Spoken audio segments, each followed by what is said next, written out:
ঈসা আলাইহিস সালামের জামানায় একজন পুরুষ তার স্ত্রীকে অত্যন্ত ভালোবাসতার, অত্যন্ত সুন্দরী মহিলা। হঠাৎ করে কিছুদিন পরে, কয়েকটা বছর পরে স্ত্রী মারা গেল।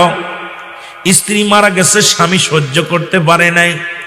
স্বামী স্ত্রীর কবরের পাশে দাঁড়ায় দাঁড়ায় কান্দে, বৈশা বৈশা কান্দে।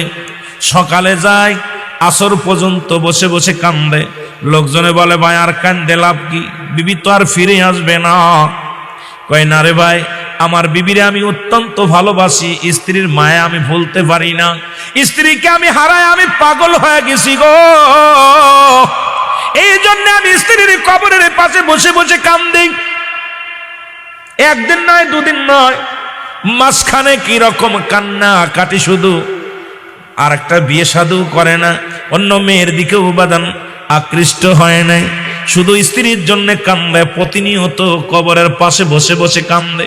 হঠাৎ একদিন ঈসা আলাইহিস সালাম ওই রাস্তা দিয়ে যাইতেছে, দেখে একজন পথিক কবরের পাশে বসে বসে দুটি চোখের পানি ছেড়ে কাঁদতেছে আর বলতেছে, আল্লাহ আমার বিবিরে তুমি নিয়ে গেলা, বিবিরে ছাড়া আমি বাঁচতে পারি না, বিবিরে ছাড়া ঘুমাইতে পারি না, বিবিরে ছাড়া আমার ভালো লাগে না, বিবিরে ছাড়া আমি খাইতে পারি না। ঈসা আলাইহিস সালাম যে ডাক দে বলে, ভাই তুমি কান্দো কেন? হুজুর আমি কাঁদছি কেন, আমার বিবি কবরে শুয়ে আছে, আজ থেকে অনেক দিন যাবত মারা গেছে, এখন বিবির মায়া আমি ছাড়তে পারি না, আমি ঘুমাইতে পারি না, খাইতে পারি না, চলতে পারি না, আমার বিবির জন্য আমারে নিয়ে যাও, আমি চলে যাব। আমারে কেন আমার আল্লাহ নেয় না?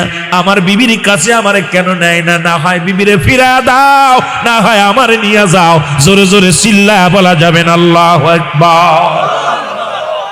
ঈসা নবী ডাক দিয়ে কয়, বাইরে তুমি তোমার বিবিরে এত ভালোবাসো? কয় হুজুর আমার বিবির চেহারা দেখলে, আমার বিবির চেহারা আমি ভুলতে পারি না। আমার বিবিকে এত রূপ যৌবন আল্লাহ দান করেছিল গো, তারা দেখলে আমি না দেখলে পাগল হয়ে যাই।